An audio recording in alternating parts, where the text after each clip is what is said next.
अस्सलाम वालेकुम दोस्तों, मैं इसरार।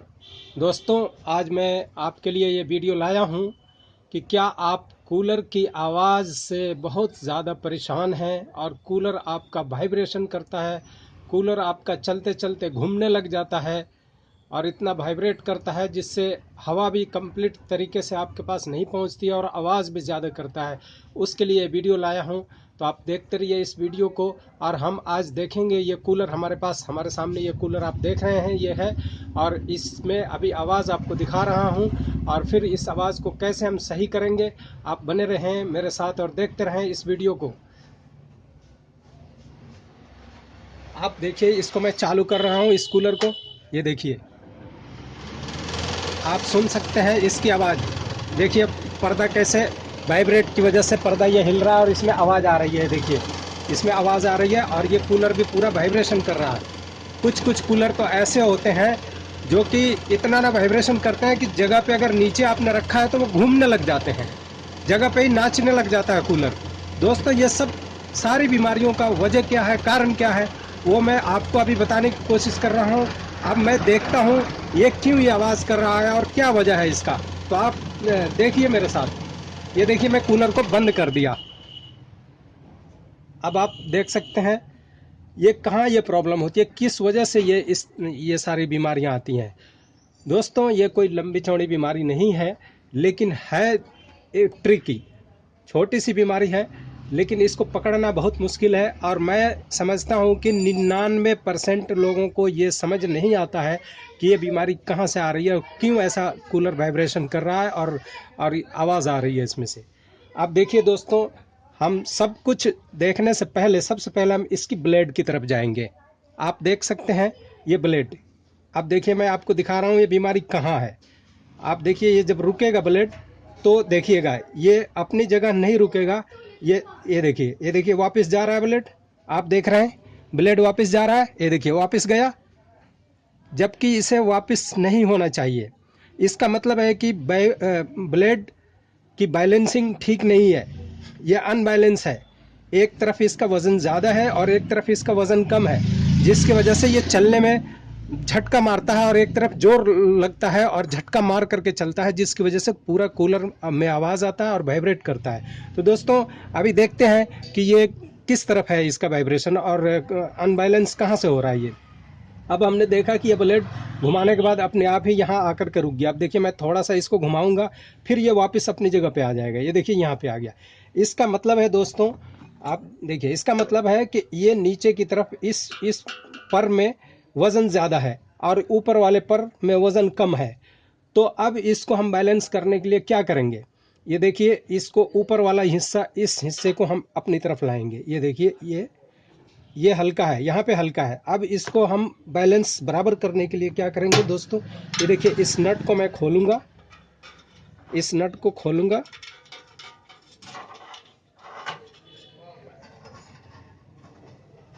एक मिनट, यहाँ से कैमरा भी लगा रखा हूँ, थोड़ा चलने में दिक्कत हो रही है।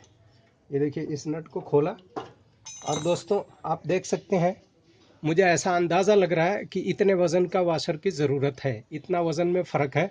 मैं ये अपने अंदाजे से ये वाशर को डाल रहा हूँ, क्योंकि वो जितना ज़ोर से उल्टा घूम रहा था उतना ज़ोर से इतना बड़ा ये वार्सल लगेगा। ये देखिए, ये वार्सल को मैं लगा रहा हूँ यहाँ पे और इसको मैं फिर टाइट कर देता हूँ। ये देखिए, ये टाइट कर दिया, ये टाइट कर दिया। अब फिर इसको हम घुमा के देखते हैं। देखिए दोस्तों, ये देखिए हल्का सा अभी भी जा रहा है, कुछ फ़र्क मुझे महसूस हो रहा है। ये देखिए वापस ये ऊपर चला गया, इसका मतलब अभी भी वज़न कम है। लेकिन इससे पहले हम चला करके एक बार इसको देखते हैं। ये देखिए, चालू किया मैंने, ये देखिए दोस्तों, स्मूथ हो गया। जो आवाज़ आ रही थी वो आवाज़ बंद हो गया। अब ये कूलर बिल्कुल ठीक है।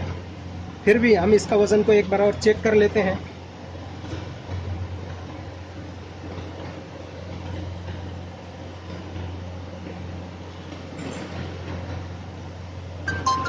अब देखिए, मैंने इसको बंद कर दिया। अब फिर इसको देखते हैं इसका वज़न में कहाँ फ़र्क है। वैसे आवाज़ ठीक हो गया बिल्कुल, अब इसमें कोई वाइब्रेशन नहीं है। फिर भी एक बार ब्लेड को हम चेक कर लेते हैं।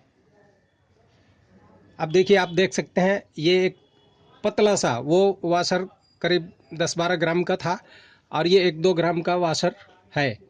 10-12 ग्राम का नहीं होगा, 5-6 ग्राम का होगा करीब। अब ये वाशर एक हल्का सा है, 1 ग्राम आधा ग्राम के करीब। मैं इसे अब फिर डाल करके एक जगह और देखता हूँ। अब देखिए ये कहाँ पे अनबैलेंस हो रहा है और इसकी बैलेंसिंग कहाँ पे ख़राब है। अब देखिए फिर वापस गया, ये नीचे गया, इसका मतलब ये हिस्सा भारी है, ये हिस्से में वज़न ज़्यादा है, इधर हल्का है, यानी कि अभी भी इस जगह में कमी है। तो दोस्तों मैं यहाँ पे एक और वाशर डाल करके चेक करता हूँ।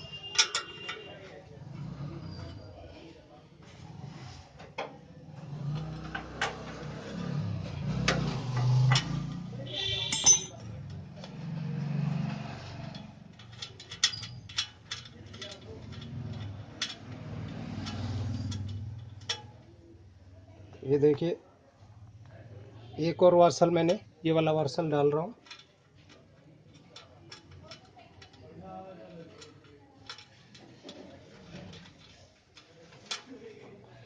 ये देखिए मैंने 2 वाशर डाल दिए इसमें।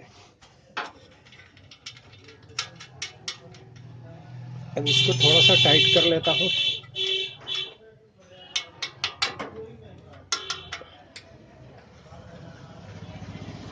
ये देखिए दोस्तों मैंने इसको टाइट कर लिया, फिर चालू करता हूँ कूलर को।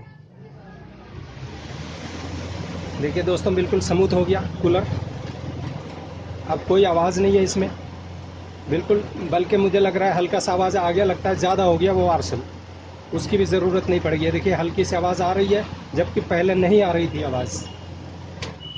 अभी फिर इसको बंद कर लेते हैं।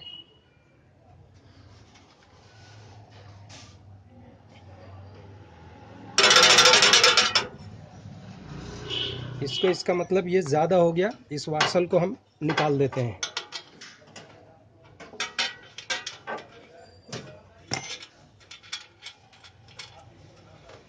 अब देखिए मैं वही वाला वार्सल डालूंगा जो पहले डाल रखा था।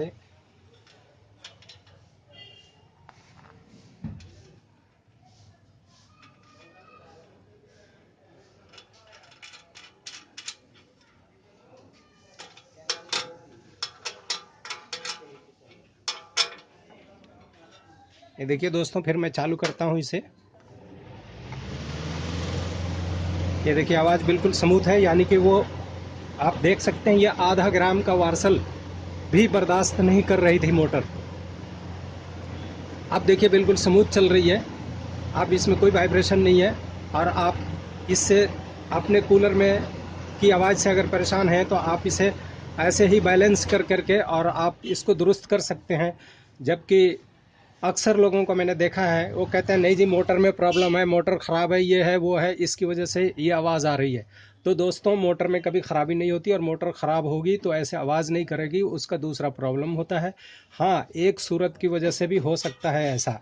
ये शाफ्ट आप जो देख रहे हैं, ये शाफ्ट जो देख रहे हैं जिस पे ये ब्लेड लगी हुई है, अगर ये शाफ्ट टेढ़ी हो तब तो वाइब्रेशन मैं मान सकता हूँ, लेकिन 100% 99.5% शाफ्ट कभी टेढ़ी नहीं होती है। ये सारी प्रॉब्लम ब्लेडों में आती है। हालांकि ब्लेड जब जहाँ से बनता है वहाँ पे बैलेंस किया जाता है, बट फिर भी रास्ते में अलग अलग पार्ट्स चल करके आते हैं, कहीं उठा पटक में या इस मोटर की ब्लेड दूसरे में चली गई, दूसरे में चली गई, तो वो अनबैलेंस हो जाती है। ये कोई बड़ी बात नहीं है दोस्तों। तो आपके किसी भी कूलर में अगर इस तरह की वाइब्रेशन है और आवाज़ कर रहा है कूलर, तो आप सबसे पहले ऐसे ब्लेड को चला करके देखें ऐसे, और जहाँ पे ब्लेड का वज़न ज़्यादा होगा तो वो हिस्सा नीचे चला जाएगा और हल्का हिस्सा ऊपर आ जाएगा। तो दोस्तों देखा आपने इस पतले से वाशर की वजह से कितना प्रॉब्लम आ रहा था, और बिल्कुल ये कूलर अब दुरुस्त हो गया। फिर से एक बार देख लेते हैं। ये देखिए बिल्कुल स्मूथ चल रहा है, कोई दिक्कत नहीं। और ये स्मूथ चलने की वजह से हवा भी प्रॉपर देगा, कम नहीं देगा। अगर जब ये वाइब्रेशन कर रहा होता है तो हवा भी कम हो जाती है और मोटर की चाल भी कम हो जाती है, और उसकी वजह से शाफ्ट के ऊपर लोड पड़ता है और बेरिंग भी ख़राब हो सकती है। अगर ज़्यादा देर वाइब्रेशन में हम चलाते रहते हैं तो मोटर की लाइफ भी कम हो जाती है दोस्तों। तो आप अगर स्मूथ कर लेंगे इसको चलने में, और वाइब्रेशन भी ख़त्म होगी, आवाज़ भी ख़त्म होगी, और इस मोटर की लाइफ भी बढ़ जाएगी दोस्तों। तो ये था आज का ये वीडियो, और इस वीडियो से आपको कुछ सीखने को मिला हो। मैं समझता हूँ कि बहुत अच्छी चीज़ें आपको बताया हूँ और सीखने को मिला है। अगर आपको पसंद आया हो तो इसे लाइक, डिसलाइक, शेयर और सब्सक्राइब ज़रूर करें, ताकि मेरी अब फिर मिलेंगे अगली वीडियो में। तब तक के लिए इंतज़ार कीजिए।